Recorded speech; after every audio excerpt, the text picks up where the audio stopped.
ngo bansengere, baransengera, bamaze kunsengera ntangira gusenga, ariko nanga kuva mu idini ryanjye. Ndavuga sinshobora kureka idini ryanjye, sinshobora kureka Bikira Mariya, kuko ibyo bavugaga byose ntabwo bavugagamo nyina wa Yezu. Ntabwo rwose numva nabyanze by'abarokore ntabishaka, ariko numva ko Imana ibaho kandi nzakomeza mu idini ryanjye. Yego.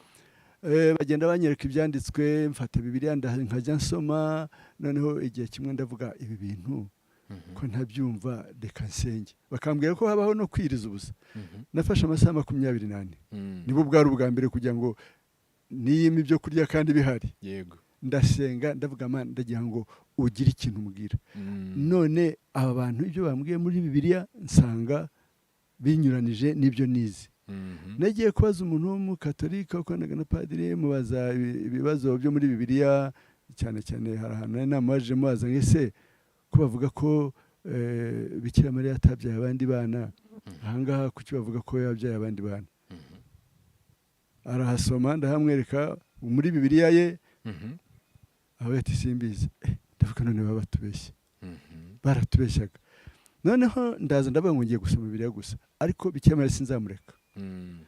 Noneho rero ayo masaha 24 ndasenga, sinarya ku manywa, sinarya na nijoro.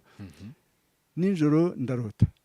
Ndota mbona numva inyuma yanjye, numva abana babiri baririmba, ndahindukira none ntibaririmba neza, ni nutunuma, sinzi cyatumye mvuga ngo ni mu nzozi.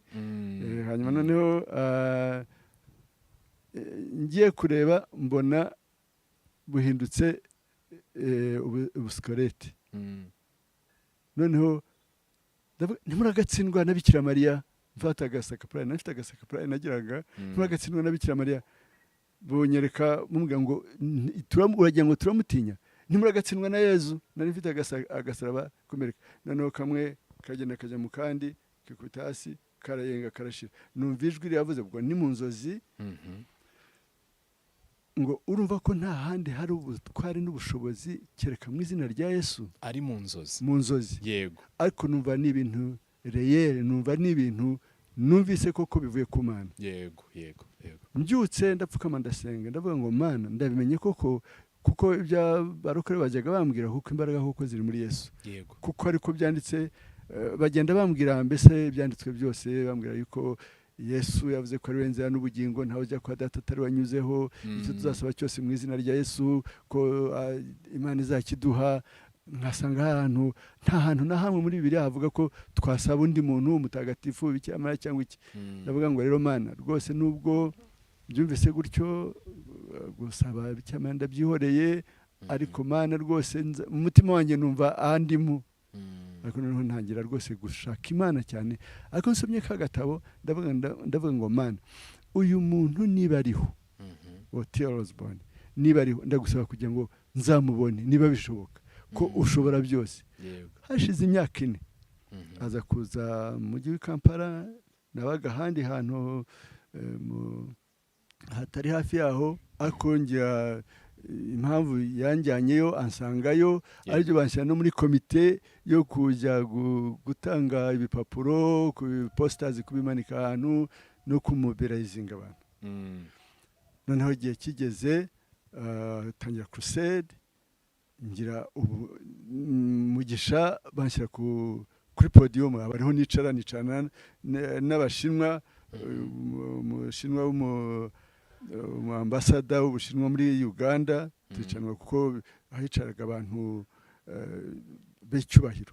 Ariko kubera navuze ngo icyo ni igitangaza na Kimana yankoreje. Nari umuntu muto mu gakiza icyo gihe, ariko hari umuntu twari tuzanye waruze ko nakijijwe, none hampa chance yo kwicarana nawe. Bya bindi mbona ko Imana ishubije rya sengesho ryanjye. Navuze ngo uyu muntu niba abaho nzamubone.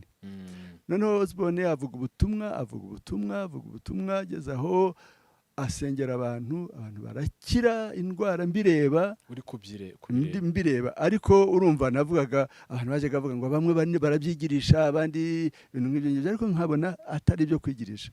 Kandi ko nari maze kumenya na Bibiliya rwose numva nibyo. Naguciye mu ijambo muri icyo gihe, wenda wari ufite imyaka ingahe muri icyo gihe yakoraga ibyo bitangaza? Uwo muvuga butumwa hari nko mu buhe mwaka? icyo gihe nari mfite imyaka 41 kuko nakijwe mfite imyaka 37 nyuma y'imyaka 4 nibwo yaje. Yego. Hanyuma rero icyantangaje cyane uwo mushinwa n'umugore we bari kumwe.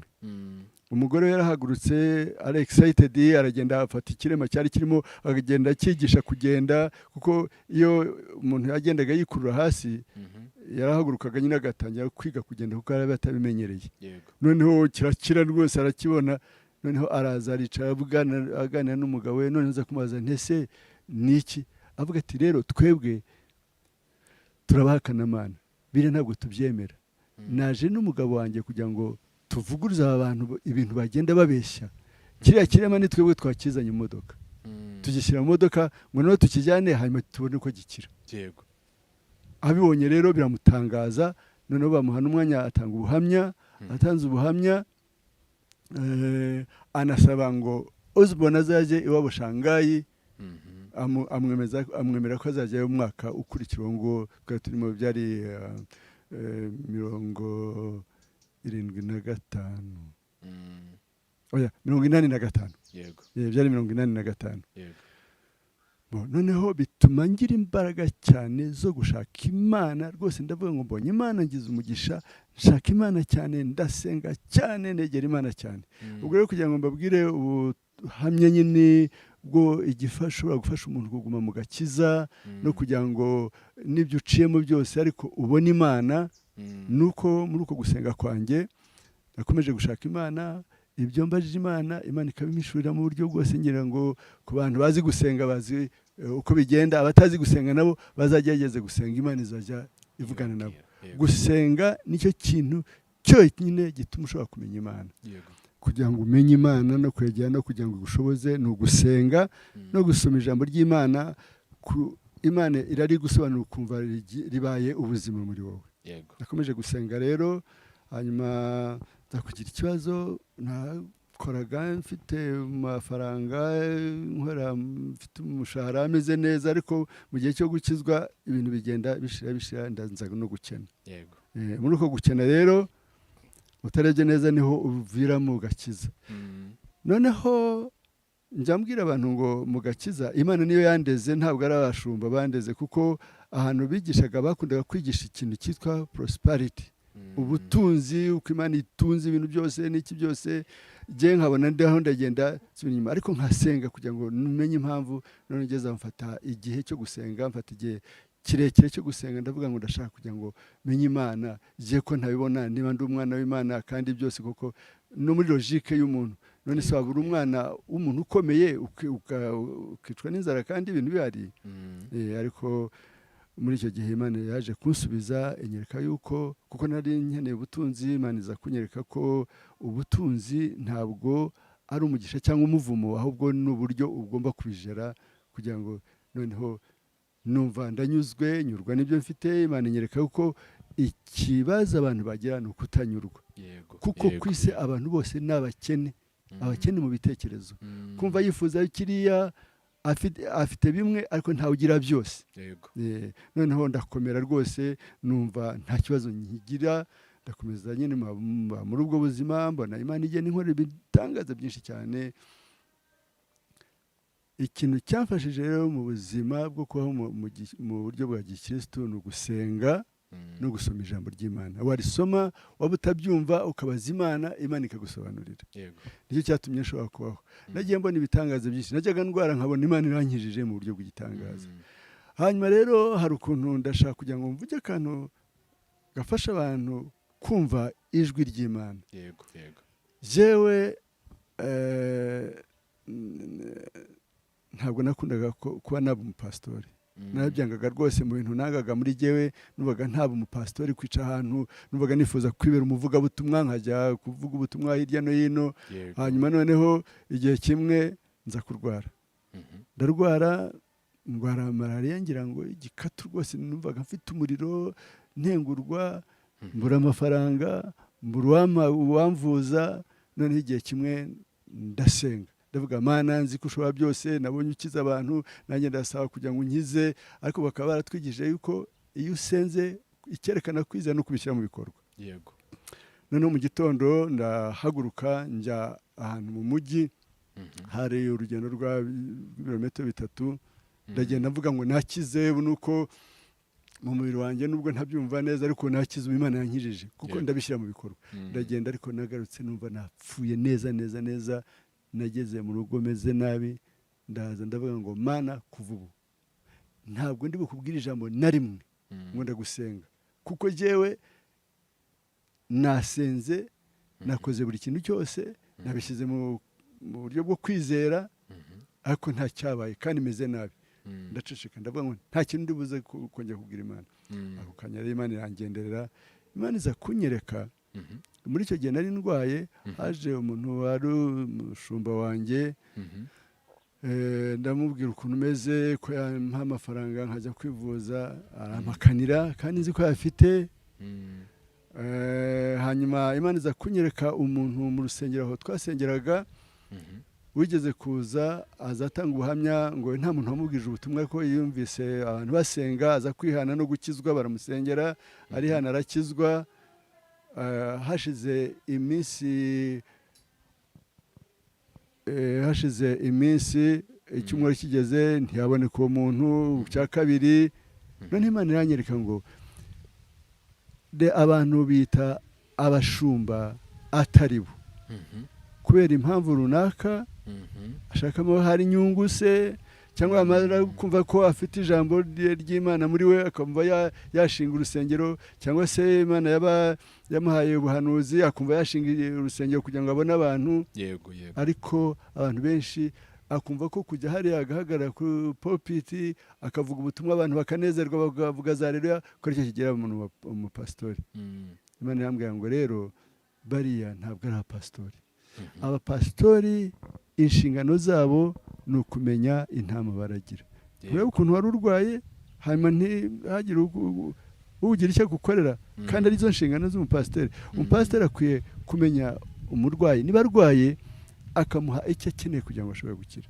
yaba nawe ntacyo afite akamusengera noneho amasengesho agakora noneho akumva ko afite umuntu umuyobora wasanga umuntu ashonje umukirisitu ukamusura wamenya ikibazo afite ukakimukemurira yaba akeneye ibyo kurya ukabimuha nawe waba utabifite ukamusengera noneho Imana ikabikora numva koko abantu ntabwo bakora umurimo w'ubupasitori neza ndavuga ngo Mana rwose ndumva mbikunze Imana irambwira ngo rero ndashaka kugira ngo uze umupasitori muri ibyo ngibyo nagenda ahuramo n'intambara abo dukoranye tukagirana ibintu nkasenga nkabaza Imana ikanyereka ko ibyo bintu byose tugomba kubicamo kugira ngo tuzabone ukuntu dufasha abazaca mu bindi bibazo rwose numva nkuza akazi k'ubupasitori nta kazi kabi nko kuba umupasitori atari umuhamagaro nta kazi keza kabaho iyo ukoze ubupasitori uri umuhamagaro cyangwa mu Imana yaguhamagariye cyose ubikora wumva nyine n'umwuka w'Imana akumva arakuyobora kandi ukumva ko kurasabana n'Imana muri ubwo buryo ubwo rero nakomeje gukorera Imana mpura n'ibibazo abenshi barabizi ariko ndakomeza gukorera Imana icyo gihe nagiye mbona Imana mu buryo bwinshi cyane najyaga ngera nko mu bintu by'ubukene ariko Imana ikankorera igitangaza nigeze kwishyura inzu nananiwe kwishyura Imana inkorera igitangaza mbona amafaranga mu buryo bw'igitangaza ngiye muri banki kujya guhindura agatabo bambwiye ko harimo amafaranga nyoberwa yashyizeho kugeza n'uyu munsi ntabwo namumenye naje kurwara kanseri ndagenda n'ahanga bari baravuze ngo ni imitsi ariko hari ukuntu nashoboye kujya muri Canada ngiye gusura abantu ngezeyo iramfata imerera nabi njya mu bitaro baramvura nta mafaranga nari mfite Imana irankiza mu buryo bw'igitangaza rwose baratanga abaganga baravuze bati uyu ni umurwayi w'ibitangaza banca amafaranga 900 by'amadolari 900 by'amadolari ni amafaranga menshi cyane hafi miliyoni 900 hafi miliyari y'amanyarwanda ntayo mfite ariko hari ukuntu Imana yabigenje sinamenye ukuntu ayo mafaranga yishyuwe kuko bakomeje kunyishyuza ntajya njyayo ndababwira mugabwira ko ntayo nabona bati uzajya utanga make nawe sinayabona hashira igihe bishyuza